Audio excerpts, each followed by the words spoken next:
México pierde 1.7 millones de pesos en el 2024 y la deuda aumenta casi un 20%.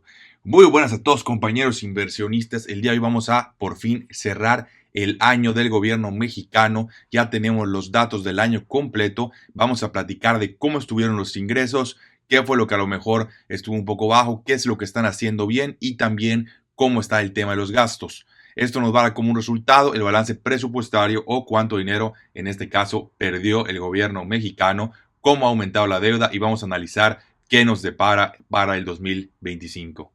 Vamos a comenzar. Bueno, lo primero que vamos a tocar es el tema de los ingresos. Y el tema de los ingresos lo hemos tocado mes a mes y siempre les digo lo mismo. No hay mucho que decir más que el gobierno ha hecho un buen trabajo en la recaudación de impuestos, ¿no? Hemos platicado cómo las tasas de los impuestos no han aumentado de manera importante, pero gracias a que se ha buscado fiscalizar más a los sectores que no estaban fiscalizados, pues ha ayudado a que recaude todavía más impuestos, inclusive por encima del crecimiento económico y de la inflación. Entonces, hasta ahí, bastante bien, ¿no? Obviamente podemos debatir si los ha utilizado bien, pero de que ha aumentado los ingresos del gobierno, los ha aumentado. Específicamente los ingresos totales te aumentaron un 6.5%, ¿no? Esto se divide básicamente en los petroleros y los no petroleros. Los petroleros sí disminuyeron un 11%, pero eso no me preocupa, es algo completamente normal. Hay que recordar que 2023 fue un año un poco atípico porque el precio del petróleo estuvo muy elevado gracias a el conflicto armado entre Rusia y Ucrania, ¿no? Entonces eso la verdad no me preocupa, sencillamente es volatilidad que se esperaba. Ahora, el tema de los ingresos no petroleros, que básicamente son tributarios, ahí es donde es interesante porque crecen un 9.6%, número muy por encima de la inflación del 5%, más el crecimiento económico del 1.5%, o sea, hubo un crecimiento todavía mayor que el crecimiento nominal en México. Y eso es bastante interesante. Obviamente hemos platicado ya también en meses anteriores que se ha debido a este tema de esta estrategia de fiscalizar más a la población y hacer que todos paguen lo que deben pagar, ¿no? Básicamente.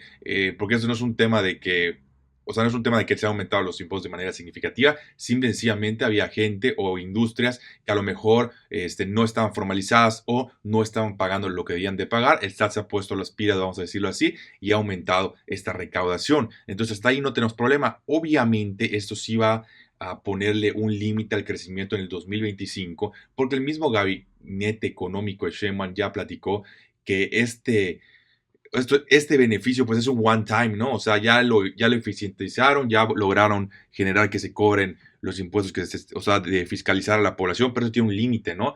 Porque una vez que ya conviertes a todos, o vamos a decirlo de otra manera, una vez que todos ya están jugando con las reglas correctas, pues ya no puedes generar crecimiento de allá. ¿Qué significa esto? Que el crecimiento que vamos a ver probablemente en el 2025 va a estar muy ligado al crecimiento económico de México y a la inflación y ya, ¿no? No vamos a ver tanto este extra que hemos visto en básicamente 2023 y en el 2024, ¿no? De hecho, crecieron un 9.6%. Esto nos da, como platicamos, los ingresos totales un 6.5%, hasta ahí re bien, nada que decir, nada que criticar. El problema viene en el tema de los gastos, ¿no? El gasto siempre ha sido el tema del gobierno mexicano.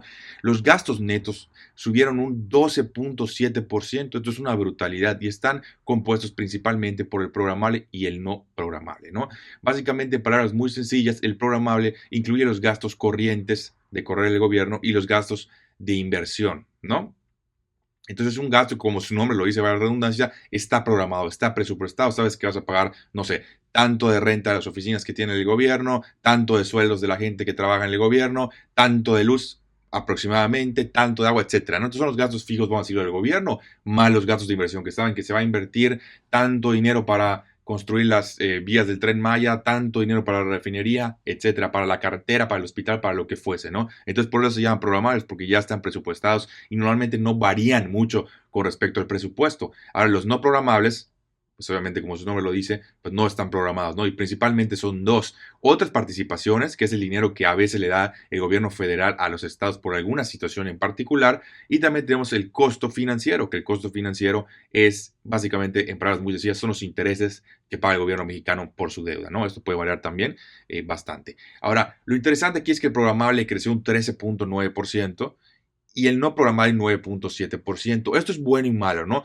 Es bueno en el sentido de que al menos el que está creciendo más es el que se puede presupuestar y controlar, ¿me explico? Porque el no programar es un poco más complicado de controlar. Entonces, ese es el beneficio. Lo malo es que está creciendo más algo que se puede controlar, ¿no? Entonces, si es, oye, si se puede controlar, ¿por qué no lo estamos controlando, no? Y acá hay varios temas. Obviamente también fue un año de elecciones y se sabía que se iba a gastar más dinero. Sabemos cómo funcionan los gobiernos. También, lamentablemente, sabemos cómo funcionan los votantes, ¿no?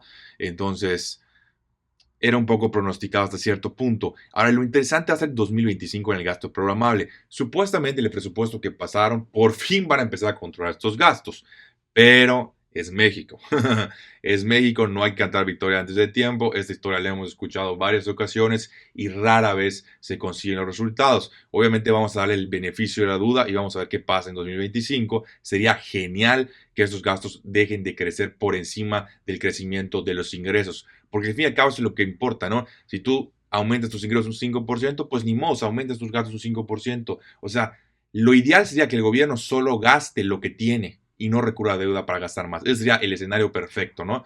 Que se llama un presupuesto balanceado. Sería lo ideal. Y si lo puedes pensar como una persona, pues es algo bastante lógico, ¿no? Imagínate tú que gastes cada mes más dinero del que tienes con tus tarjetas de crédito, pues obviamente va a llegar un punto en el que va a explotar todo, ¿no? A lo mejor a corto plazo te puedes salir con la tuya, pero a largo plazo no vas a lograrlo.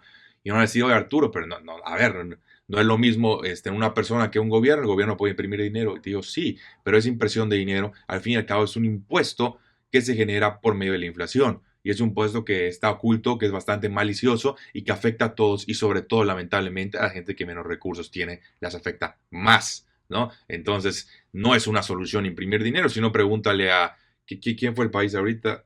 Creo que fue el Congo que dijo, buenísima idea, vamos a imprimir un montón de billetes y nos vamos a volver millonarios todos, ¿no? Terminó literalmente el dinero valiendo nada, ¿no? Valía más, era más útil quemarlo que utilizar, ¿no? Quemarlo como combustible que utilizar este papel, ¿no? Entonces, es algo completamente lógico, no entiendo por qué la gente no lo entiende. A veces es algo de sentido común, se los he dicho en 1000 videos y no me canso de repetirlo. No es lo mismo que tengas un peso cuando en todo el país solo hay 1000 pesos, a que tengas un peso cuando en todo el país hay 1 trillón de pesos en circulación. Es completamente lógico. Pero bueno, entonces el tema acá, lo ideal sería que este balance presupuestario que ahorita fue de prácticamente 1.7 billones de pesos, y estamos hablando de billones de pesos mexicanos, porque hay que recordar que en Estados Unidos 1000 millones es 1 billón, en México no. En México un billón es 1 millón de millones, que es lo que estamos hablando ahorita, ¿no? Es la pérdida, para que tengan una idea de la magnitud increíble de dinero que se está perdiendo el gobierno mexicano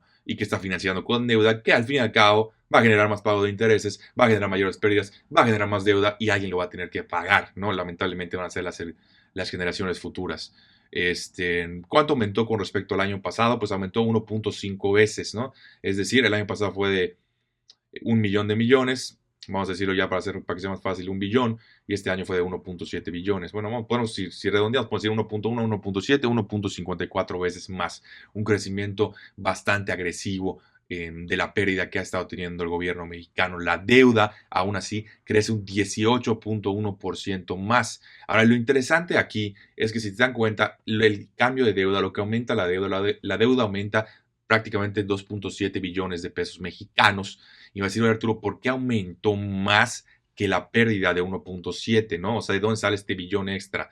Y eso es bastante sencillo. Realmente pueden haber varios factores, ¿no? Porque no necesariamente el dinero se gasta, o sea, puede ser que lo tengan en una cuenta para luego utilizarlo posteriormente.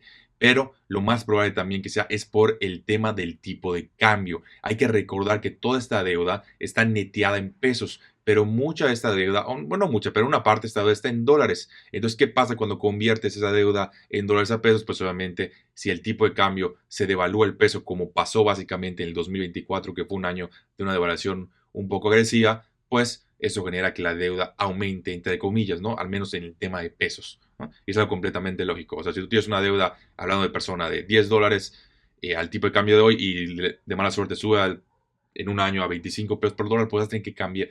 Al momento de cambiar esos pesos por dólares, vas a tener que pagar más pesos. Entonces tu deuda de manera indirecta aumentó, ¿no? Entonces, eso es parte de lo que está pasando, ¿no? No podemos saber a ciencia cierta porque no hay un desglose exacto, pero gran parte debe ser gracias a eso. Otra parte puede ser que sea dinero que aún no se ha gastado. Entonces creo que está bastante interesante. Como platicamos, las tasas de interés estuvieron altísimas. Eso le puso un frenón muy importante a la economía. De hecho, si vieron el video anterior, tuvimos un trimestre de crecimiento negativo. Tenemos uno más y estamos hablando de una recesión económica, ¿no?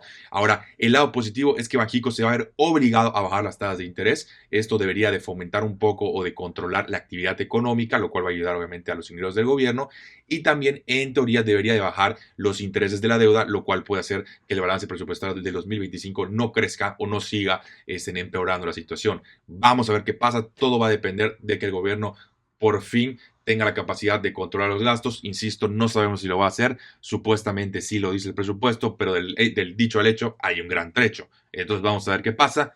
Todo por el video de hoy. Nos vemos en el próximo.